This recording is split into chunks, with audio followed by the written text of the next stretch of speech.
apart just in time. You say at least it was worth the try.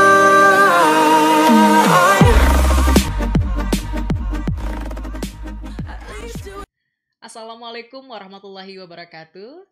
Senang sekali saya Devarisa kembali hadir di Unan Official, tentunya di podcast Unan. Dan hari ini kedatangan seorang dokter gigi spesial, dokter muda. Dan hari ini senang sekali karena pembahasannya sangat-sangat lagi tren-trennya. Dan langsung saja saya sapa dulu dokter mudanya, yaitu dokter gigi Fuci Utami Safitri, spesialis ortodonti. Selamat pagi, dokter. Selamat pagi, Mbak Deva. Ini dokter muda ya. Alhamdulillah. Dokter muda dan alhamdulillah baru menyelesaikan doktornya di FKG. Di FK Unan. Oh, FK Unan. Baik. Ini luar biasa. Karena hari ini di podcast Unan Official kita akan membahas spesial ortodonti, yaitu spesial estetika kawat gigi. Nah, untuk pemirsa podcast yang saat ini mungkin ya mau pakai kawat gigi apa enggak ya gitu, atau yang sedang pakai kawat gigi dan masih bingung ini mau berapa lama perawatannya pakai kawat gigi. Nah, hari ini kita akan membahas estetika memakai kawat gigi dan tentunya bagaimana perawatan memakai kawat gigi yang baik dan benar itu. Langsung saja kita akan bahas bersama dokter gigi Fuci Utami Safitri, spesialis ortodonti. Ya, ini dok, kita tahu ya bahwa yang pakai kawat gigi saat ini bisa dikatakan itu hanya sebuah tren kah atau memang sebuah kebutuhan kesehatan gigi gitu. Karena kita lihat terkadang orang yang pakai kawat gigi rasanya giginya biasa-biasa aja, tapi kok bisa pakai kawat gigi sih gitu.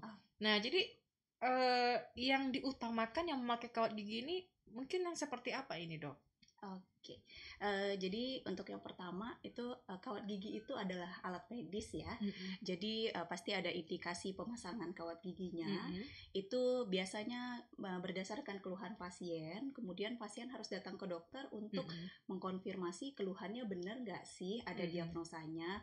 Jangan seperti yang Mbak Deva bilang gitu kan, kayaknya giginya baik-baik aja tapi kok dikawatin gitu kan. Dipagerin gitu ya. Jadi indikasinya untuk kawat gigi itu yang pertama itu adalah maloklusi. Maloklusi itu misalnya giginya berantakan. Berantakan itu bisa berdempet atau bisa renggang-renggang juga.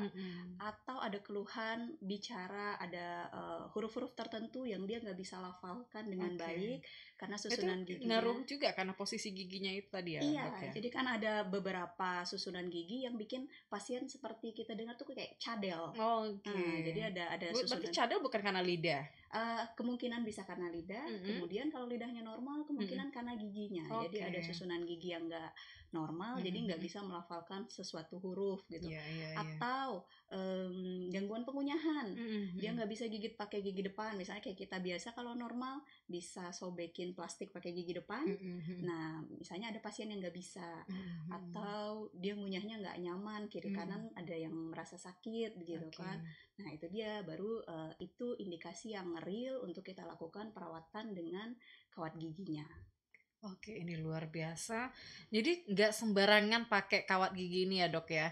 Jadi kan sekarang kan karena bentuk kawat giginya tuh sekarang kan unik-unik ya. Betul. Dan warnanya juga lucu-lucu gitu ya. Dan lucunya ini yang pakai kawat gigi nggak hanya tertarik untuk kaum perempuan aja, tapi laki-laki juga tertarik pakai kawat gigi. Nah, jadi memang untuk khusus ya, untuk mungkin posisi gigi yang tidak normal tadi disarankan untuk memakai kawat gigi ya, dok ya.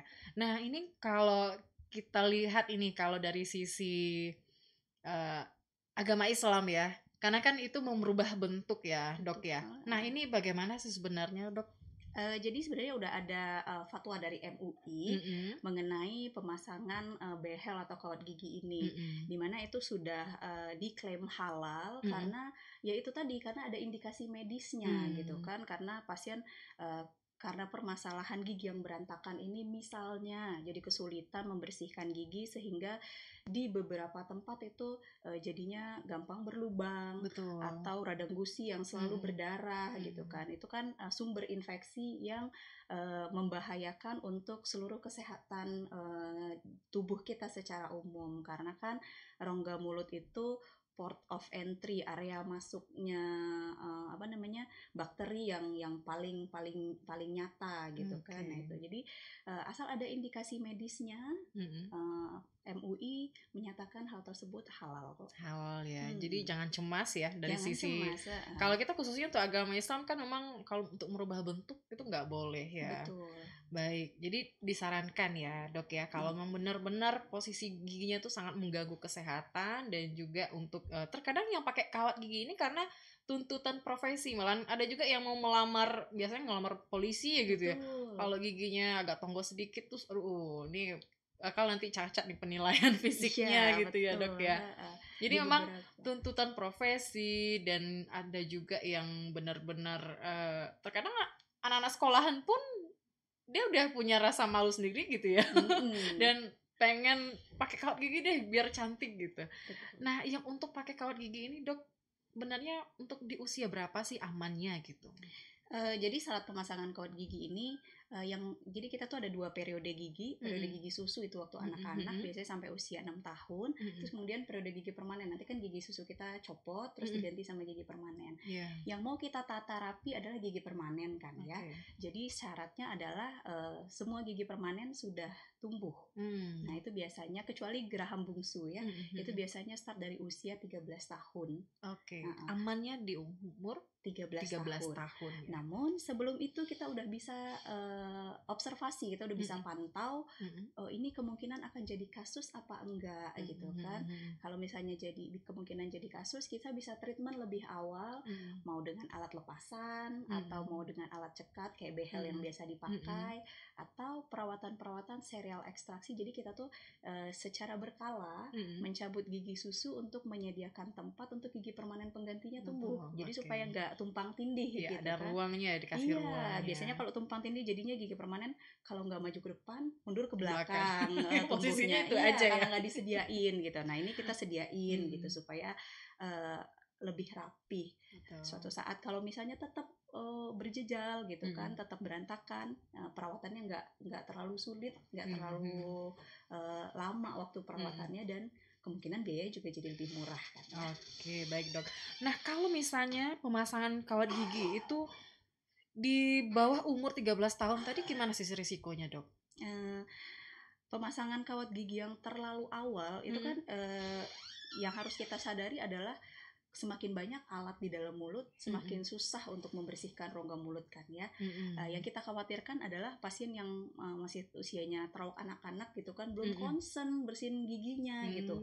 Nah, jangan sampai niatan mau ngerapiin gigi malah bikin lubang giginya jadi banyak, karang giginya jadi banyak, jadi radang gusi karena belum bisa bersihin giginya secara maksimal sendiri. Makanya kita tunggu 13 tahun. Biasanya juga laki-laki dan perempuan itu kan udah mulai puber ya. Jadi udah paham tuh kalau giginya kurang bersih nanti malu sama temen-temen, bau mulut gitu kan, nanti jadinya lebih serius, lebih concern bersihinnya gitu. Itu sih. Nah efek untuk memakai kawat gigi ini terkadang ada juga yang bilang lebih bau dari orang yang tidak pakai kawat gigi. Itu benar nggak sih dok? Sebenarnya enggak sih ya. Jadi yang bikin mulut kita berbau itu adalah adanya bakteri yang tidak seharusnya ada di dalam rongga mulut. Jadi secara normal itu ada bakteri baik dan ada bakteri buruk di dalam rongga mulut.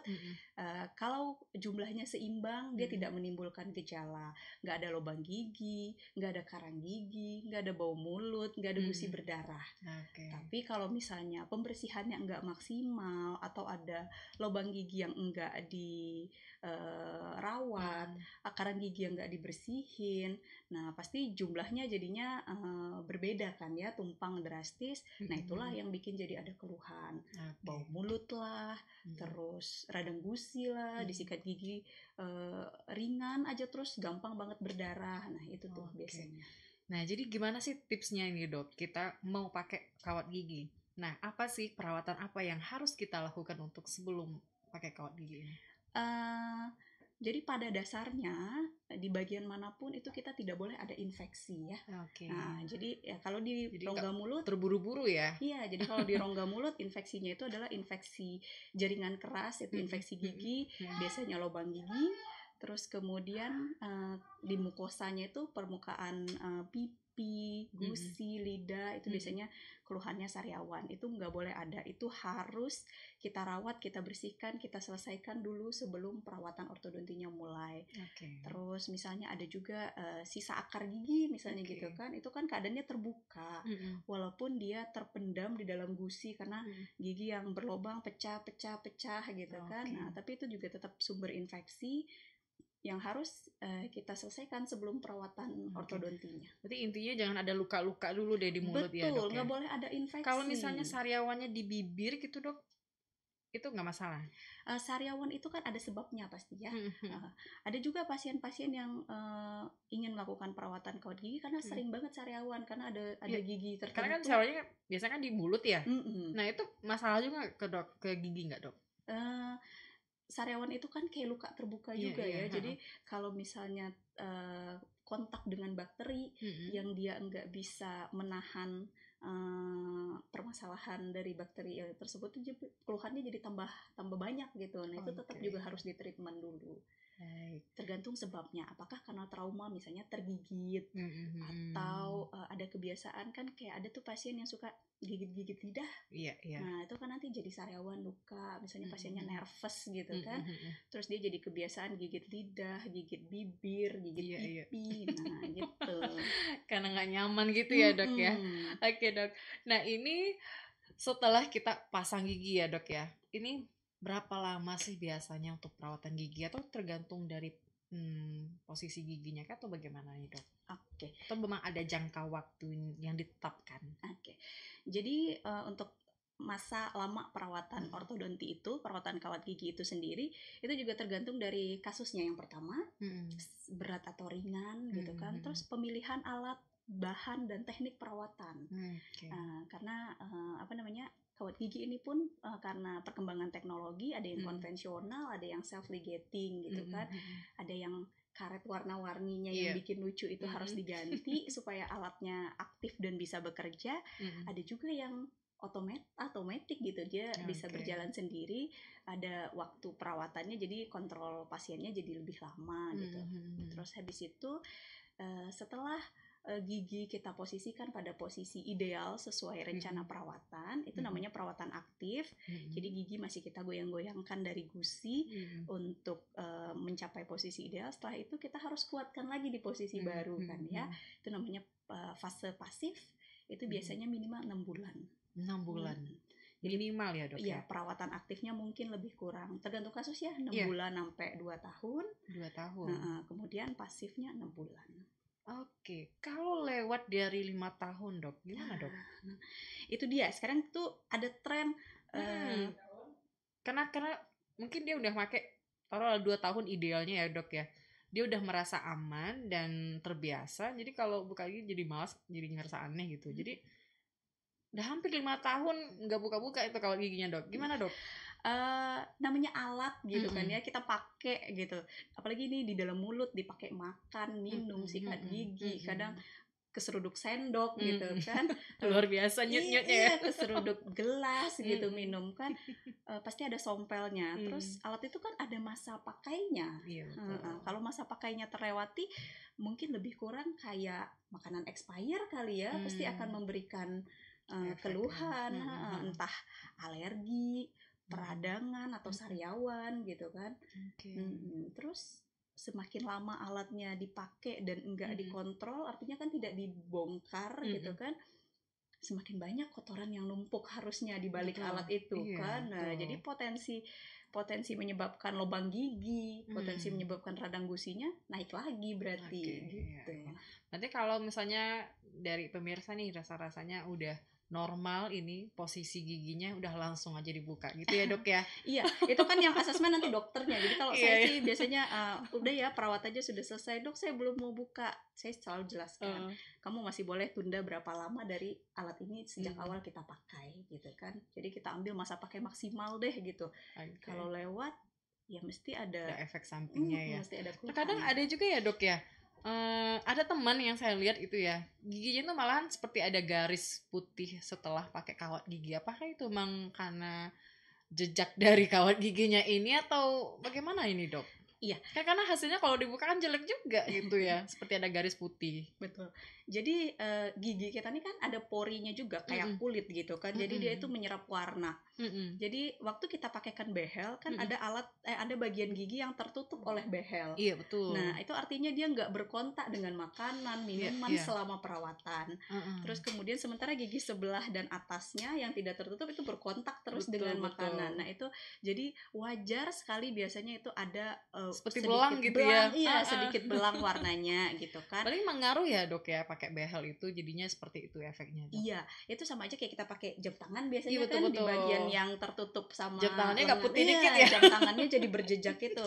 Biasanya kita sarankan untuk pasien yang seperti itu setelah behelnya kita buka, terus kita bersihin, karang giginya kita bersihin, kemudian kalau warnanya belang banget kita sarankan untuk dilakukan perawatan bleaching, pemutihan gigi. Jadi supaya warna giginya rata lagi. Luar biasa. Ini emang kayaknya agak riuh ya pakai behel ini. Kira-kira kisaran berapa sih dok untuk pakai behel yang aman kawat gigi ini dok? Waduh. Karena kan ada juga ya yang mungkin yang abal-abal terus yang penting pakai kawat gigi gitu, kisaran berapa gitu. Tapi nggak tahu kualitas yang aman itu yang kayak gimana. Mungkin boleh kita lihat dulu ini, dijelasin dulu sama dokternya kawat gigi ini ataupun behel yang bagus itu bahan-bahannya dari apa, terus mungkin kisaran harga gitu ya. Jadi yang berkompetensi sebenarnya memasangkan kawat gigi ini adalah dokter gigi spesialis ortodonti. Oke. Karena setelah itu penting ya. Iya, karena harus cari spesialis ortodonti. Kalau misalnya dokter umum biasa gimana dok? Jadi kalau dokter umum biasanya cuma melakukan training yang informal itu selama 1 hari sampai 1 minggu. Sementara dokter gigi spesialis ortodonti setelah lulus dokter gigi akan menempuh studi lagi 3-4 tahun. Wah, luar biasa. Untuk 3-4 tahun ya untuk khusus estetika perbehelan kawat gigi. Iya, jadi nggak main-main ini ya. Betul. Kalau 1 minggu kan cuma masang, nggak bisa evaluasi. Tapi kalau udah 3-4 tahun kita masang, kita evaluasi sepanjang perawatan, kemudian pasien yang selesai kita buka kembali. Jadi benar-benar kita tuh merawat pasien tuh dari awal hingga selesai. Jadi kita tahu prediksi hasil perawatan, terus kemungkinan perawatan berhasil atau tidak berhasil. Kadang-kadang kan ada juga tuh treatment plan yang harus kita adjust di tengah perjalanan. Misalnya tiba-tiba pasien jadi ada keluhan terus, gusi berdarah terus, apa sih yang harus kita iniin gitu kan. Terus di pendidikan formal kita juga diedukasi, ada materi khusus mengenai teknik, mengenai pemilihan bahan gitu kan. Kemudian mengenai pemilihan brand produk lagi gitu kan. Jadi enak konsultasinya dengan memang spesialis ortodonti ini ya dok ya. Kalau misalnya itu kan ada materi khususnya. Kalau di pelatihan kan cuma 1 hari sampai 1 minggu, ya udah instruktur kasih brand A, ya kita pakai brand A terus. Sementara ternyata di tengah jalan brand A tuh nggak cocok loh sama pasien kita gitu loh kan. Berarti ya setiap merek-mereknya itu tergantung dari kondisi. Betul. Kasusnya, kasus dari pasiennya ya dok ya. Tergantung budget pasien juga ya. Jadi jangan malu-malu ya untuk mengkonsultasi. Dok, saya kalau misalnya di budget 3 juta bisa ya dok? Belum. Kalau dengan dokter spesialis ortodonti nggak bisa. Belum. karena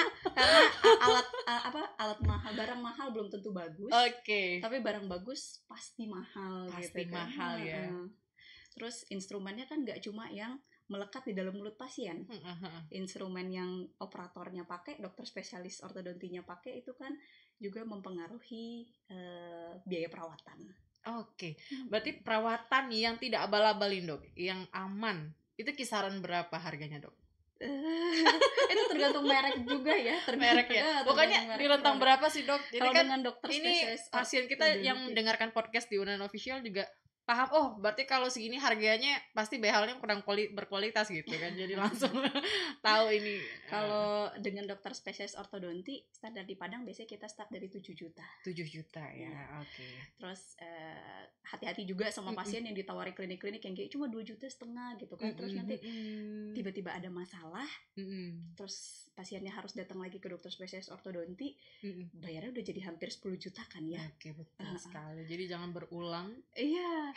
karena nggak bisa kita lanjutin, betul, gitu kan, karena kan brand yang dipakai pasti beda, terus habis itu kualitas produk juga beda, kita nggak tahu nih merek apa, kan nggak mungkin kita lanjutin pekerjaan yang kita nggak paham gitu. Betul. Nah, untuk menjaga kebersihan gigi nih dok, apalagi saat ini kita sedang berpuasa, nah mungkin khususnya untuk pasien yang pakai behel, pakai kawat gigi, ini bagaimana sih perawatannya ketika puasa? Karena kan kadang kalau kita puasa itu kan banyak nih timbul masalah-masalah kesehatan gigi dan mulut, mungkin sering kering ataupun bau mulut. Nah ini bagaimana sih perawatannya nih dok? Jadi sebenarnya perbedaan kita puasa nggak puasa itu cuma waktu puasa kita dehidrasi kan ya, kurang cairan. Betul. Kalau kurang cairan dalam keadaan sehat aja kita kurang cairan, lemes. Apalagi kalau mulutnya ada lubang gigi yang gak dirawatin, karang gigi yang gak dibersihin. Betul. Gitu kan. Nah itu dia udah ngambil energi, udah ngambil cairan sendiri untuk menyelamatkan diri. Dia gak nyisain lagi cairan masuk ke dalam tubuh kita untuk fit gitu kan. Ya, jadinya puasa atau nggak puasa standarnya infeksi di rongga mulut itu nggak boleh ada. Jadi lubang gigi harus dirawatin, sisa akar harus dicabutin, karang gigi harus dibersihkan minimal 1 kali 6 bulan. Mungkin untuk kasus-kasus tertentu misalnya seperti perokok aktif atau sekarang lagi ngetren ngopi gitu kan, itu mungkin harus lebih sering. Kemudian yang sering kita ketemu juga misalnya konsumsi air tanah, sumur bor gitu kan, karena itu ada logam berat yang gak difilter kan. Nah logam berat yang gak difilter itu ternyata juga mempengaruhi warna dan kesehatan gigi. Terus kemudian karang gigi ya radang gusi kan yang disebabkan, kalau radang pasti gampang berdarah. Kalau gampang berdarah anemia kan, jadi kurang darah, lemes, terus kemudian jadi semakin malas untuk makan karena tersinggung aja sakit gitu kan ya. Buktinya kalau misalnya kesehatan gigi secara umum itu bagus, nggak ada keluhan kok, nggak ada keluhan sariawan apa itu nggak ada sih. Jadi sama lah ya dok ya, perawatannya buat yang pakai behel, yang nggak pakai behel hampir sama perawatannya sama dok ya? Aja. Basicnya sih sama aja, yang penting bersih, tidak ada infeksi. Cuma kalau yang pakai behel kan karena banyak alat seliweran, ya harus lebih teliti lah bersihinnya, makanya mesti datang kontrol ke dokternya supaya pas dikontrol itu kan semua alat dibuka, dokternya yang bantu bersihin gitu kan. Jadi optimal lagi deh gitu kan di antara interval waktu kontrol sekarang dan kontrol berikutnya gitu. Kalau pakai pasang kawat gigi ataupun behel ini ketika puasa gimana dok? Nggak masalah? Nggak masalah, udah ada fatwa MUI juga untuk treatment kesehatan gigi dan mulut, itu halal dan boleh dilakukan, tidak membatalkan puasa juga di bulan Ramadan ini. Jadi jangan khawatir ya. Dulu kan udah juga nih yang mau lebaran yang malu nih nutupin giginya gitu ya. Jadi gak apa-apa ya pakai kawat gigi, ada fatwa MUI-nya ya, tidak membatalkan puasa. Betul. Nah kalau udah pakai behelnya ya dok, apa sih perawatan yang harus dilakukan untuk mungkin yang untuk baru-baru pakai? Jadi apa sih perawatan yang mungkin makan apa, atau ada larangan, ada yang boleh yang nggak dibolehin nggak ketika sudah pakai behel ini? Jadi behel itu kan kita pakai kan temporer gitu ya, sementara aja. Jadi perlekatannya sama gigi itu juga nggak terlalu kuat. Biasanya kita sarankan pasien untuk pilih-pilih makanan yang nggak bikin bracketnya copot. Itu aja, karena kalau bracketnya copot, giginya berhenti bergerak kan, sementara gigi-gigi lain yang masih bracket kita pasang, dia aktif bergerak. Jadi gigi yang itu ketinggalan. Terus itu nanti akan memperpanjang masa perawatan. Terus tambahin biaya juga kan. Terus biasanya permen karet kita nggak sarankan lagi karena lengket banget kan ya. Tapi nggak usah khawatir kalau kayak ondel-ondel, lape itu semua masih bisa dimakan, nggak ada masalah. Iya, biasanya makan makanan nih kayak cimol gitu kan. Masih bisa sih. Agak lengket-lengket empek-empek gitu ya. Udah sih masih bisa, nggak usah khawatir. Jadi kalau misalnya produknya cukup berkualitas gitu kan, biasanya nggak ada keluhan juga. Karena saya juga pernah ada kejadian ini, papa ya makan pempek tuh langsung copot giginya. Itu gigi asli apa gigi tiruan? Gigi asli. Gigi asli. Nah, kan udah tua kali ya. Nah, sebenarnya bukan karena tuanya, mungkin karena jaringan periodontalnya rusak karena nggak dirawat. Jadi kan jaringan gusi itu kayak kulit juga, dia ada keriputnya. Kalau nggak kita rawatin, nggak dipakein skincare, keriputnya kan tambah cepet. Jadi dia megang gigi tuh kurang kuat. Benar. Kalau misalnya kalau ketemu dengan benda yang narik gitu ya langsung copot. Jadinya gitu. Itu sangat lucu banget dok itu kejadian kok makan pempek giginya copot. Iya, justru karena jaringan periodontalnya biasanya gitu kan. Jadi gusinya makin longgar sehingga tekanan sekecil aja bikin giginya copot. Atau misalnya gigi-gigi sebelahnya udah nggak ada, nggak digantiin gigi tiruan, jadinya nggak kokoh kan karena nggak ada temennya sebelahnya, tidak saling menguatkan. Nggak ada tetangganya ya. Betul, itu dia juga sebabnya gigi yang dicabut harus digantikan. Ini luar biasa ini dengan Dokter Fuchi udah bahas banyak tentang kawat gigi. Ini memang Dokter Fuchi memang spesialis itu ya, spesialis ortodonti, pemasangan behel, dan ini dinasnya di Rumah Sakit Gigi dan Mulut FKG Unan ya. Jadi pemirsa yang mau pasang kawat gigi silahkan tanya-tanya cari Dokter Fuchinya. Dan juga yang lebih amannya memang ke dokter spesialis ortodonti ya dok ya. Iya, karena sesuai standar kompetensinya. Betul. Pemasangan kawat gigi cekat itu tidak ada di kompetensi dokter gigi umum. Nah ini saya ngeliat nih dokter lagi hamil. Nah kalau ibu hamil pakai kawat gigi disarankan nggak dok? Sebenarnya nggak ada masalah. Nggak ada masalah ya. Nggak tentang kehamilan. Tetap lagi concern kita semua, concern saya juga itu adalah bebas infeksi. Karena itu mulut itu sumber masuk makanan. Kemudian kalau makanan yang kita masukin bersih, tapi lubang gigi kita ada, betul. Bakteri buruknya kan datang dari lubang tuh ikut sama makanan masuk ke lambung, ke usus gitu kan. Jadi yang harusnya nutrisinya diserap oleh usus, jadinya dimakan oleh si bakteri gigi tadi ya. Terus jadinya itu berbahaya. Jadi nggak masalah untuk ibu hamil, lagi berpuasa, pasang behel nggak masalah.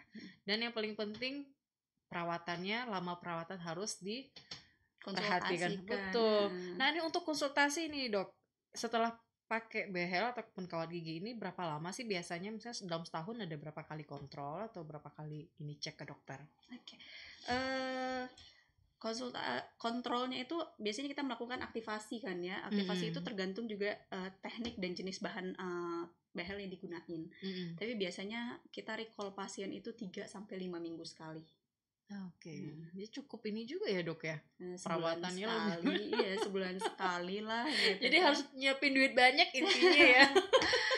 Bisa kalau didiskusikan dengan dokter spesialis ortodontinya, biasanya akan dapat gambaran overall biayanya akan berapa sih gitu kan ya. Karena baik pasien ataupun dokter gigi spesialis ortodontinya biasanya kita nggak nyaman kalau perawatannya berhenti di tengah jalan. Betul. Maju enggak, mundur enggak, dibuka belum bisa, dilanjutin nggak ada biaya kan sayang. Betul. Berarti memang harus disiapkan budgetnya. Kisaran tadi gitu ya dok ya, 7 jutaan gitu ya. Jadi nanti jangan stuck gitu, saya masih ada duitnya 3 juta aja tuh gitu. Nanti stuck, nanti sementara masa pakai alat tadi jalan terus kan ya. Betul. Perawatan apakah ada obat-obat lagi dok, obat yang diminum setelah perawatan itu? Biasanya enggak. Biasanya nggak ada ya. Kalau nggak ada keluhan biasanya enggak. Ini luar biasa. Nah saya penasaran nih dok dengan jenis kawat giginya ini ataupun kualitas dari behelnya ini sendiri. Nah ini kalau di bahan apa sih yang aman untuk kawat gigi ini sebenarnya nih dok? Jadi bahan dalam kedokteran gigi itu sekarang secara umum ada metal, ada komposit, terus kemudian ada keramik gitu kan ya. Okay. Semuanya harusnya aman ya karena sudah food grade, sudah SNI, terus sertifikasi internasional. Itu dia nanti yang menyebabkan beda harga produk. Beda harga tadi tuh ya. Beda harga produk gitu. Dia dapat certified dari mana gitu kan. Berarti ada sertifikatnya juga. Iya kan, sama juga kayak handphone betul, gitu kan ya, ada brand Amerika. Iya, betul. Yang beneran dibikin di Amerika, ada brand Amerika yang diproduksi di China misalnya gitu kan. Terus ada brand Korea gitu kan. Nah, jadi itu nanti yang menyebabkan perbedaan harga gitu. Oke. Berarti kalau masyarakat Indonesia gitu biasanya pakai yang jenis apa ini, Dok?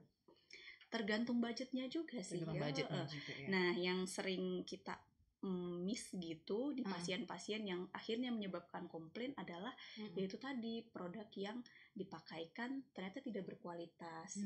Entah perawatannya jadi lama banget gitu kan, atau ya enggak tidak mencapai target perawatan sama sekali gitu kan. Itu dia permasalahannya. Emang luar biasa ya. Karena ini dunia estetika juga ya dok ya, kecantikan ya. Jadi memang harus siapin dulu budgetnya, baru ini kita kontrol mau pasang behel apa enggak gitu ya dok ya. Edukasinya dulu yang harus cukup gitu kan. Jadi pasien harus cari informasi sedetail-detailnya, sejelas-jelasnya gitu kan, dari sumber yang benar gitu kan, supaya perawatannya nggak sia-sia, tidak salah dan tidak buang biaya dan waktu. Betul sekali. Jadi pasien tuh punya pertimbangan yang cukup untuk memutuskan, oke, saya mau pakai perawatan ini dengan dokter ini gitu kan. Jadi dianya udah siap dulu gitu kan. Jadi dokter dan pasien sama-sama bisa mengusahakan semaksimal mungkin untuk target perawatan. Oke. Nah ini terakhir ini dok, untuk karena ini bagian estetika ya, kecantikan ya. Nah apakah ini bisa nanti diklaim ke BPJS atau bagaimana ini dok? Nah itu dia permasalahannya. Padahal sebenarnya maloklusi atau gigi yang berantakan itu kan akan menyebabkan permasalahan kesehatan yang serius ya. Tapi ternyata sampai sekarang tuh dianggapnya masih sekedar estetika tok gitu loh. Jadi nggak di cover oleh asuransi swasta maupun BPJS. Padahal sebenarnya karena maloklusi ini pasien juga jadi bisa nggak bisa buka tutup mulut. Ada tuh yang misalnya kayak bersin atau nguap tiba-tiba nggak bisa nutup lagi gitu kan. Terus ngunyah juga jadi nggak oke, wajah juga jadi nggak seimbang misalnya gitu. Tapi sayangnya sampai sekarang belum di cover oleh asuransi. Aduh ini benar, kalau udah seperti itu mungkin sudah ditakdirkan dulu ya untuk dibiaya sendiri gitu ya dok ya. Makanya harus bener-bener banget cari informasinya supaya nggak double bayar gitu kan ya, supaya nggak sia-sia juga. Oke dok, terima kasih banyak dok, pembahasan hari ini luar biasa tentang behel, tentang kawat gigi. Jadi kita bisa mengedukasi juga masyarakat yang mungkin sekarang masih ragu untuk memutuskan pakai kawat gigi ataupun behel ini amannya gimana sih, aduh budget aku cuma segini, aman gak ya? Betul, lebih baik rugi biaya konsultasi daripada rugi biaya udah di tengah jalan yang enggak tapi kita nggak bisa maju, nggak bisa balik lagi ya dok ya. Kalau di biaya konsultasi cuma 1 kali pertemuan, boleh tanya sebanyak-banyaknya, sedetail-detailnya gitu kan. Ya silahkan ya mampir konsultasinya ke Rumah Sakit Gigi dan Mulut Fakultas Kedokteran Universitas Andalas. Dan juga dokter juga punya klinik ya? Iya. Ya silahkan deh tanya-tanya sama dokter Puci, cari aja dulu ke RSGM. Betul, kita tunggu ya di RSGM FKG Unan. Ada tim dari Departemen Ortodonti, ada 5 dokter gigi spesialis ortodonti yang berpraktek di sana juga. Oke, luar biasa. Dan beliau ini juga pengajar ataupun dosen juga ya di Fakultas Kedokteran Gigi Universitas Andalas. Jadi memang ini udah terpercaya banget ya, langsung ke spesialis ortodontinya. Jadi buat pemirsa jangan ragu lagi untuk konsultasi ke RSGM Fakultas Kedokteran Universitas Andalas. Baik, sekian dulu pembahasan kita dengan dokter gigi Puci, dan mudah-mudahan bisa memberikan informasi yang detail ya untuk pemirsa kita yang mau memutuskan untuk pakai kawat gigi, dan juga yang sedang pakai kawat gigi silahkan dirawat dan jangan lupa lihat sampai berapa lama perawatannya. Baik, terima kasih pemirsa yang sudah stay tune selalu di podcast Unan Official yang selalu memberikan edukasi, informasi, dan inspirasi untuk Anda semuanya. Terima kasih. Dan saya ucapkan terima kasih juga buat Dr. Fuci. Sehat selalu dan mudah-mudahan nanti brojol anaknya bibinya sehat, ibunya juga sehat ya. Dan giginya cantik kayak dokter ibunya. Baik. Pemirsa, saya pamit dan mohon undur diri dulu di podcast Unan Official. Wabillahi taufiq wal hidayah. Wassalamualaikum warahmatullahi wabarakatuh. Waalaikumsalam warahmatullahi wabarakatuh.